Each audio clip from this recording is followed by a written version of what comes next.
आम्ही म्हणजे तुम्ही आम्ही सारे जना पोट आहे तोंड आहे जीभ आहे सोस आहे चमचमीत गाड्याचा ते आम्ही सारे खवय्ये आम्ही सारे खवय्ये आम्ही सारे खवय्ये एकमेका शिकवित नवे काही बनवावे किती किती चोचले ते जीवित हे पुरवावे छान छान देशी विदेशी पदार्थ जाणून घ्यावे चुकता चुकता करता करता खावे अन खिलवावे आम्ही सारे खवय्ये आम्ही सारे खवय्ये आम्ही सारे खवय्ये नमस्कार. आम्ही सारे खवय्येच्या आई मला भूक लागली या सिरीजमध्ये मी शेफ देवव्रत जातेगावकर तुमचं मनापासून स्वागत करतो. माझी एक भाची आहे बरं का, खूप बडबडी आहे आणि ती सारखी प्रश्न विचारत असते मला. लेटेस्ट तिचा प्रश्न म्हणजे दिवाळीमध्ये मम्मा तेच ते पदार्थ का करते. तेव्हा तिला आम्ही सांगितलं की बाबा हे सगळे पारंपरिक पदार्थ आहेत आणि हे वर्षानुवर्षापासून आणि हे चालू आहेत आणि हे दरवर्षी आपण करत असतो म्हणून. पण तेव्हा तिचं म्हणणं की तू शेफ आहे, तू काहीतरी वेगळं केलं पाहिजे आणि मला यावेळी तू काहीतरी वेगळं करून मला तू तयार करून दिला पाहिजे पदार्थ. तर तिच्यासाठी मी काही पदार्थ केले, तिला आवडले पण. मला माहिती आहे तुमची पण गडबड चालू असणार की दिवाळी आली आहे, फराळाचं प्लॅनिंग तुमचं पण चालू असणार. त्या लिस्टमध्ये काही नवीन पदार्थ ॲड करा. आज मस्त इंटरेस्टिंग एक फराळाची रेसिपी आहे आणि एक स्वीटची रेसिपी आहे, ती आपण करूया. Let's go to kitchen. पहिली जी रेसिपी आपण करणार आहोत ती आहे फराळाची रेसिपी आणि क्रिस्पी आणि कुरकुरीत असा फराळाचा प्रकार आहे. त्याचं आहे आपण कुरकुरे बाईट्स असं आपण नाव ठेवलेलं आहे. आणि दुसरी रेसिपी आहे फ्रुटी मालपुआ. स्वीट रेसिपी आहे, मस्त रेसिपी आहे. सुरुवात करूया पहिल्या रेसिपीला. लागणारं साहित्य आहे उडद डाळ, बेसन, मूग डाळ, गोडा मसाला, कसुरी मेथी, साखर, तिखट, कढीपत्ता, धणेपूड, चाट मसाला, पुदिनाची पानं, तीळ, मीठ आणि लिंबू. तर सगळ्यात आधी आपल्याला ह्या दोन ज्या डाळी आहेत त्या थोड्याशा भाजून घ्यायच्या आहेत. मंद आचेवरती भाजून घ्यायच्या आहेत. आणि जी बेसन घेतलेलं आहे आपण, या भाजल्यामुळे काय त्याला एक जो पदार्थ आपण करणार आहोत त्याला टेस्ट चांगली अशी येणार आहे, छान येणार टेस्ट. प्लस यातलं जे मॉइश्चर आहे ते जाणार आहे. जे आपण कुरकुरे बाईट्स करणार आहोत त्याला क्रिस्पीनेस जास्ती छान येणार आहे. तेल गरम झाल्यानंतर आपल्याला हे कढीपत्ता जो आहे, पुदिन्याची पानं हे एकत्र करून आपल्याला फ्राय करून घ्यायची आहेत. बेसन घेऊया. थोडंसं असं तांबूस असा रंग यायला हवा. तेल तापलंय का बघूया जरा.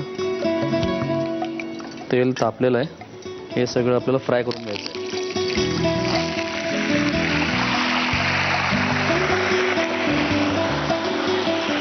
हे फ्राय करून क्रिस्पी झाल्यानंतर आपण हे जे करी लिव्ज आहेत, कढीपत्ता, तो आपण याच्यात घालणार आहोत मिक्सरमध्ये. याचा एक वेगळा स्वाद येतो. फ्राय केल्यानंतर त्याचा टाकल्यानंतर एक क्रश झाल्यानंतर त्याचा एक मस्त वेगळा स्वाद येतो.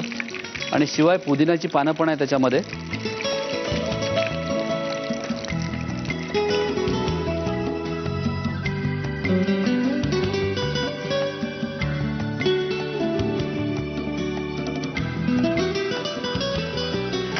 त्याला असा थोडासा असा तांबूस असा रंग आलेला आहे. जास्ती आपल्याला त्याला ब्राऊन करायचं नाही. मला असं वाटतं झालेलं आहे हे. आता आपण गॅस बंद करूया आणि याची पावडर करून घेऊया.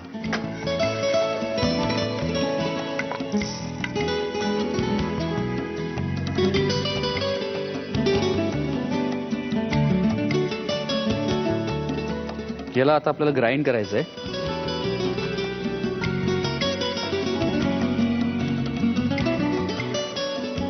उडदाची डाळ आणि मुगाची डाळ दोन्ही आपण भाजून घेतलेले आहे आणि त्याची मी पावडर करून ठेवलेली आहे. ठीक आहे. आता ही मी बेसनमध्ये टाकणार आहे, बेसनामध्ये. आणि आपल्याला काय करायचं आहे आता, थोडं तिखट, नंतर ही कसुरी मेथी, गोडा मसाला, नंतर धणेपूड. गोडा मसाला साधारणपणे पाव चमचा घातलेला आहे आणि धणेपूड अर्धा चमचा घातलेला आहे. मीठ साखर साधारणपणे 1 ते 1.5 चमचा घातलेला आहे आपण.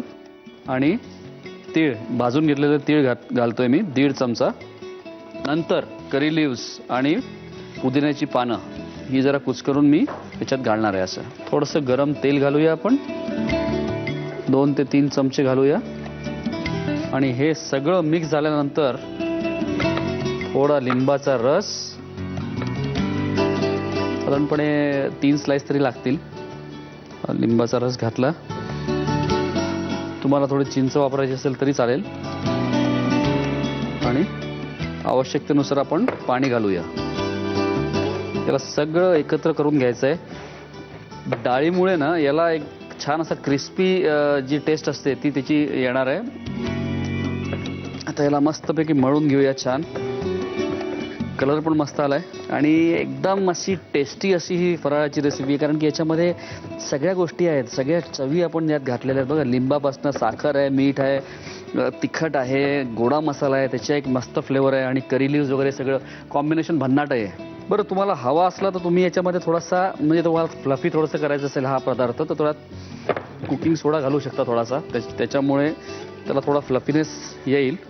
पण त्याची मला काही जरूरत वाटत नाही आहे, त्याच्यामुळे मी काही घातलेलं नाही. आणि ते मला असं काही खूप फुललेलं वगैरे असं हवं आहे असातला काही भाग नाही, त्याच्यामुळे मी प्लेनच करणार आहे. तर हे मळून तयार झालेलं आहे. त्याला आपण घट्टसरच ठेवलेलं आहे बरं का. जास्ती आपल्याला त्याला पातळ करायचं नाही, घट्टसर असा हा डो करून घेतलेला आहे आपण. आणि आता आपल्याला असं लाटून घ्यायचं आहे. ऑइल याचे आपल्याला असे स्ट्रिप्स करायचे आहेत. सगळ्या गोष्टी मस्त मिक्स झालेल्या आहेत. त्याला भन्नाट टेस्ट येणार आहे, तळल्यानंतर मस्त लागणार आहेत. आता त्याला आपण कट करूया, असे स्लाइसेस कापूया याचे.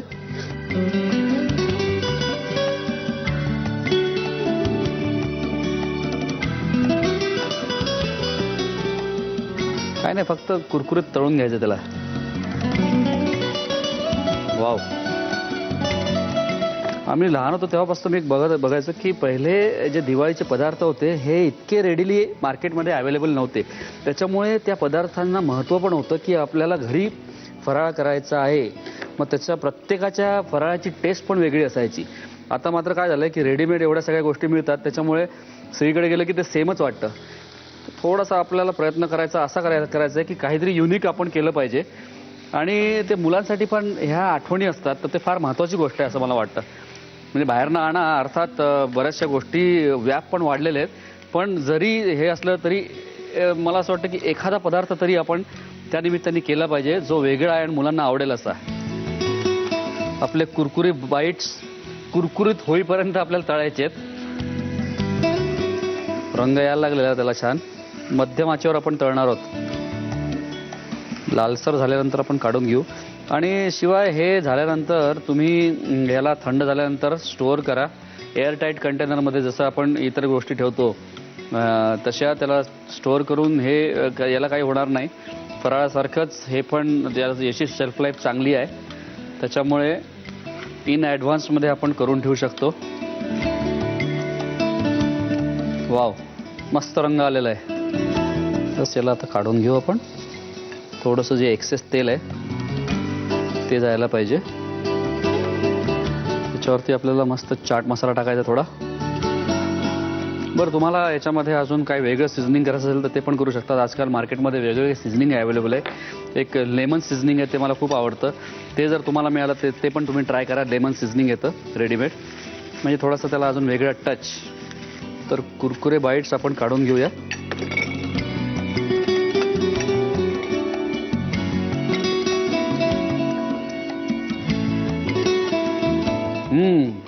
मस्त कुरकुरीत आहे. कुरकुरे बाईट तयार आहेत. साहित्य आणि कृती लिहून घ्या. कुरकुरे बाईट्स बनवण्यासाठी लागणारं साहित्य: मुगाची डाळ, बेसन, उडीद डाळ, तिखट, साखर, कसुरी मेथी, गोडा मसाला, धणेपूड, कढीपत्ता, चाट मसाला, पुदिना, लिंबाचा रस, मीठ आणि पांढरे तीळ. कृती: प्रथम फ्राय पॅन गरम करून त्यामध्ये उडीद डाळ आणि मूग डाळ घालून भाजून त्यांची भरड करून घ्यावी. गरम तेलामध्ये पुदिना आणि कढीपत्ता तळून घ्यावा. एका बाउलमध्ये बेसन घेऊन त्यामध्ये मूग आणि उडीद डाळीची भरड, तिखट, कसुरी मेथी, गोडा मसाला, अर्धा चमचा धणेपूड, मीठ, साखर, तीळ, तळलेला कढीपत्ता, तळलेला पुदिना, गरम तेल, लिंबाचा रस आणि पाणी घालून मिश्रण एकजीव करून मळून घ्यावं. या मळलेल्या पिठाची पोळी लाटून घ्यावी. या लाटलेल्या पोळीचे सुरीने लांबटसर काप करून गरम तेलामध्ये कडकडीत तळून घ्यावेत. कुरकुरे बाईट्सवर चाट मसाला घालून डिश सर्व्ह करावी. एका क्रिस्पी फराळाची रेसिपी आपण बघितली. आता वळूया सेकंड रेसिपीकडे, फ्रुटी मालपुआ. येस, आणि ही उपवासाला पण चालेल अशी रेसिपी आहे. म्हणजे अर्थात आपण म्हणजे मालपुआ जे बनवणार आहोत त्याच्यातले जे पिठं आहेत ते उपवासाला चालणारे पिठं आपण वापरणार आहोत. साहित्य बघूया. लागणारं साहित्य आहे उपलब्ध असलेली फळं कुठलीही. आता मी घेतलंय प्लम, ऑरेंज आणि किवी. नंतर रबडी घेतली आहे मी. नंतर राजगिरा पीठ आहे, वरीच्या तांदूळाचं पीठ, साबुदाण्याचं पीठ, नंतर ड्रायफ्रुट्स, दही, खवा, केशर, साखर, वेलची आणि मी इथे शुगर सिरप उकळत ठेवलेला आहे. साधारणपणे 1.5 वाटी साखर घेतलेली आहे आणि त्याच्यामध्ये 1 वाटी पाणी घेतलेलं आहे. एक माझा मित्र आहे प्रवीण म्हणून, म्हणजे खूप जुना मित्र आहे. आम्ही शिपवर सोबत काम केलेलं आहे. मी 5 वर्ष शिपवर असताना आम्ही केबिन पार्टनर होतो आणि सोबत राहिलो. आम्ही खूप मजा केली आणि दोस्ती खूपच छान झाली. त्याच्यानंतर घरी पण त्याच्या बऱ्याच वेळा मी जात असतो. तर तो, मी इथे सेटल झालो पण तो अजूनही शिपवर काम करतो आणि तिकडेच मला असं वाटतं त्याचं म्हणणं आहे की अजून तो 15 वर्ष तरी तिकडे काम करणार आहे म्हणून. त्याच्या घरी जेव्हा पण जातो तर त्याची आई असते, ती त्याची सारखी आठवण काढत असते आणि ती मला सांगत असते की तू त्याला का नाही समजावून सांगत की बाबा तू जसं इकडे परत आलास तसं त्याला पण सांग ना की परत ये, इथे पण खूप ऑपॉर्च्युनिटी आहे. पण त्याला सध्या तरी येऊ शकत नाही असं तो म्हणतोय. त्याच्या घरी गेलं की म्हणजे त्याच्या आईला प्रवीणसाठी बऱ्याचशा गोष्टी करायच्या असतात आणि खूप त्याला खाऊ घालायचं असतं वेगळे पदार्थ, पण तो इथे नसतो.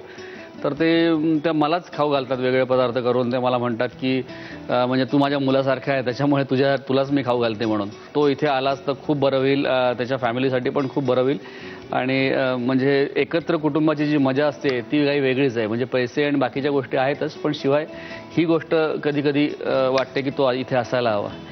तर त्याच्यासाठी त्याची आई जी रेसिपी करते त्याची मी एक मालपुआची रेसिपी बघितली होती. त्यांना म्हटलं मी काकू याच्यातनं थोडंसं मी व्हेरिएशन करून ही रेसिपी करणार आहे. तर त्या पदार्थांपासूनच इन्स्पायर होऊन आजची रेसिपी मी करतोय, फ्रुटी मालपुआ. तर साहित्य आपण बघितलं, कृती बघूया. सगळ्यात आधी हे शुगर सिरप मी करून ठेवलेला आहे इथे. थोडासा त्याला अजून कदाचित पाणी लागणार आहे कारण की जास्ती घट्ट होतोय तो. आणि शुगर सिरपमध्ये आपण थोडंसं केशर आणि वेलची आधीच घालून घेऊया. केशर आणि वेलची घालतोय मी.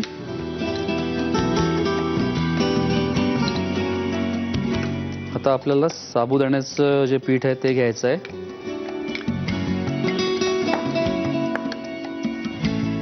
साबुदाणे आणि वरीच्या तांदूळाची पिठी ही 1:1 प्रपोर्शनमध्ये आपण घेतलेलं आहे. आणि जे राजगिराचं पीठ आहे ना ते आपल्याला साधारणपणे 2 चमचे घालायचं आहे. त्याच्यामध्ये दही घालूया 1.5 चमचा,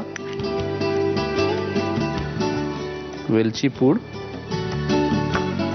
आणि उरलेल्या केशराचं जे पाणी आहे ते आपण याच्यात घालूया. किंचित मीठ.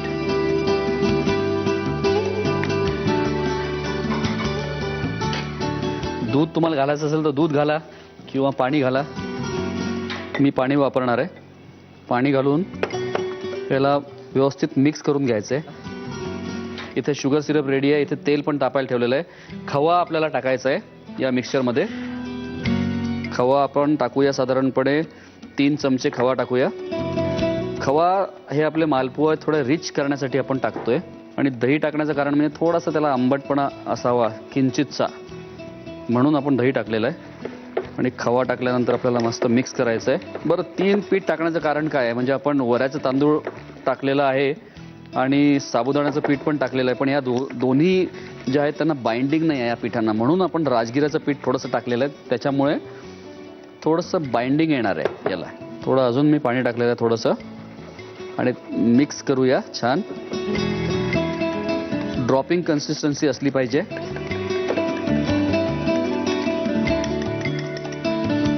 मिक्सचर तयार आहे आणि तेल पण तापलंय का बघू जरा. येस. मालपुहे फ्राय करून घेऊया.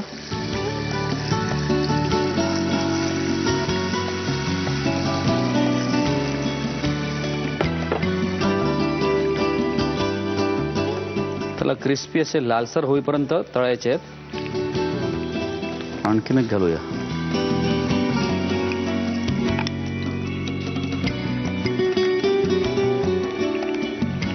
रंग छान आलाय त्याला. शुगर सिरपमध्ये 3-4 मिनिटं आपल्याला त्याला डीप करायचं आहे.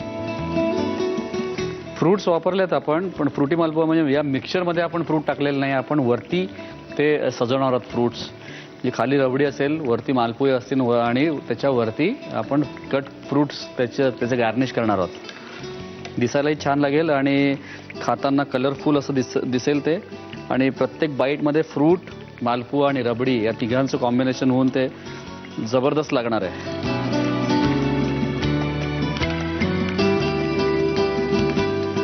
आणि रंग आलेला आहे छान.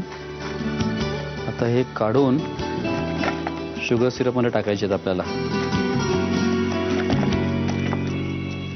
गरम शुगर सिरपमध्ये टाकल्यामुळे ते शुगर मस्त ॲब्सॉर्ब होणार आहेत छान. किंचित अजून आंबटसर चव आवडत असेल तर थोडासा लिंबाचा रस जरी सिरपमध्ये टाकला तरी चालेल. पण ऑलरेडी दही थोडंसं आंबट आहे, त्याच्यामुळे मी याच्यात लिंबू वगैरे काही टाकत नाही आहे. आता गॅस बंद करू. आता पुढची कृती पण एकदम सोपी आहे. हे जे आहे रबडी, ही आपण बॉटमला टाकूया इथे.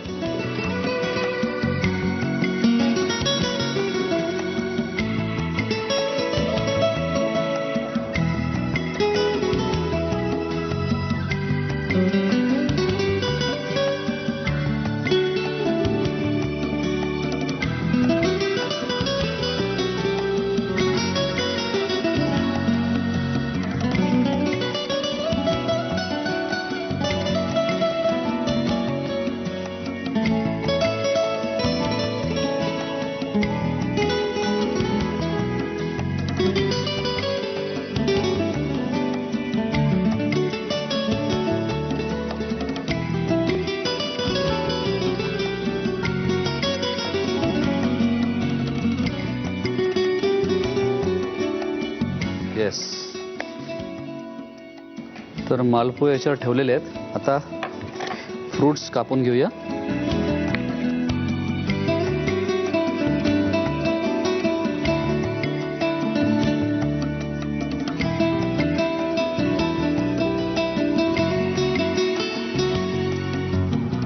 ऑरेंजचे सेगमेंट्स कापूया. अर्थात हे आता मी थोडंसं डेकोरेटिव्ह आणि फॅन्सी करतोय, पण घरी तुम्हाला समजा डाईस फ्रूट तुम्हाला टाकायचे असेल तरी चालेल. किवी फ्रूटचे स्लायसेस.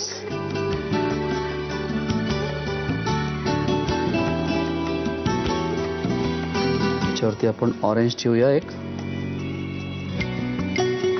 किती नॅचरल रंग फळांचे इतके सुंदर असतात. त्यातनं बरंच काही आपल्याला त्याचा वापर करून आपण करू शकतो. त्याचं मी फॅन करणार आहे बघा.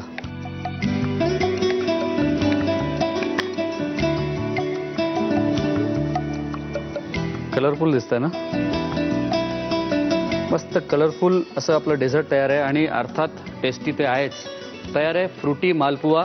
साहित्य आणि कृती लिहून घ्या. फ्रुटी मालपुआ बनवण्यासाठी लागणारं साहित्य: सफरचंद, संत्र, किवी, रबडी, साबुदाणा पीठ, राजगिरा पीठ, वरीचं पीठ, खवा, दही, ड्रायफ्रुट्स, वेलची पूड, मीठ, साखर आणि केशर. कृती: प्रथम एका पॅनमध्ये पाणी घेऊन त्यामध्ये साखर आणि वेलची पूड घालून साखरेचा एकतारी पाक तयार करावा. एका बाउलमध्ये साबुदाण्याचं पीठ घेऊन त्यामध्ये वरी तांदळाचं पीठ, राजगिऱ्याचं पीठ, दही, वेलची पूड, केशराचं पाणी, मीठ, पाणी आणि खवा घालून मिश्रण एकजीव करून घ्यावं. फ्रायपॅन मध्ये तेल गरम करून त्यामध्ये या मिश्रणाचे मालपोहे तळून घ्यावेत. हे मालपोहे साखरेच्या पाकात घोळवावेत. एका प्लेटमध्ये रबडी पसरून त्यामध्ये पाकातले मालपोहे ठेवावेत. त्यावर किवीचे तुकडे, संत्र्याचे तुकडे आणि सफरचंदाचे तुकडे घालून डिश सर्व्ह करावी. आपण म्हणतो की एखादा पदार्थ टेस्टी बनवण्यासाठी हाताची चव असणं त्याला फार गरजेचं आहे म्हणून. आता बघा ना, साध्या छोट्या छोट्या गोष्टी असतात, जसे की पोळी, मसाले भात, चकली, आमटी, असे साधे पदार्थ प्रत्येक घरामध्ये बनतात आणि त्याच्या रेसिपीज पण ऑलमोस्ट सेम असतात, पण प्रत्येकाची चव मात्र वेगळी असते. आता बघा, या आमच्या रेसिपी शोच्या निमित्ताने मी तुमच्यासाठी वेगवेगळे पदार्थ करत असतो इथे. ते तुम्ही रेसिपी फॉलो करा, पण सगळ्यात महत्त्वाचं म्हणजे तुम्ही मनापासून आणि पॅशननी ते पदार्थ करा. एखादी गोष्ट तुम्ही पॅशननी केली की ती नक्की चांगली होणार आणि तेव्हाच आपण म्हणतो की हाताची चव त्याला आली आहे आणि छान लागतोय पदार्थ म्हणून. तर आजचे पदार्थ पण तुम्ही ट्राय करा. दिवाळी लवकरच येते आहे, त्यानिमित्ताने फराळाचं पण रेसिपीज ट्राय करा आणि स्वीटची रेसिपी ट्राय करा. आणि त्या कशा झाल्या होत्या ते मला नक्की कळवा. त्याच्यासाठी आमचा पत्ता लिहून घ्या. आम्ही सारे खवय्ये, Zee Marathi, post bag number 1, Andheri पूर्व, मुंबई 99, भारत TVC, झी मराठी @ZNetwork.com. मला खात्री आहे तुम्ही पत्ता लिहून घेतलाच असेल. जाता जाता मला प्रवीणला एक गोष्ट सांगायची आहे. जर तो हा एपिसोड बघत असेल तर प्रवीण, तू माझी सगळ्यांकडनं म्हणजे आपले मित्रमंडळी आणि घरची मंडळी सगळ्यांकडनं माझी रिक्वेस्ट आहे की तू जमलं तर परत ये. तुझी आई वाट बघत असते. या दिवाळीला तरी परत ये आणि कायमचा आला तर खूप बरं होईल. तर प्लीज परत ये. भेटूया पुढच्या भागात. तोपर्यंत मस्त खा आणि स्वस्त राहा. नव्या नव्या चवी ढवी भेटल्या ह्या तुम्हासाठी. मला माहिती आहे दिवाळी जवळ आली. आता दिवाळी आली म्हणलं की चकल्या, लाडू, शंकरपाळे असे अनेक पदार्थ आलेच. आई, दिवाळीला अमोल दादाला आवडतो म्हणून तू मुद्दाम हा पदार्थ करतेस. या पदार्थाचं नाव काय? रवाळी. रवाळी. गोड आहे ना हा? हो, गोड आहे. बर. आपण आता दुसरा पदार्थ जो करणार आहोत तो काय? पोह्यांचे लाडू. पोह्यांचे लाडू.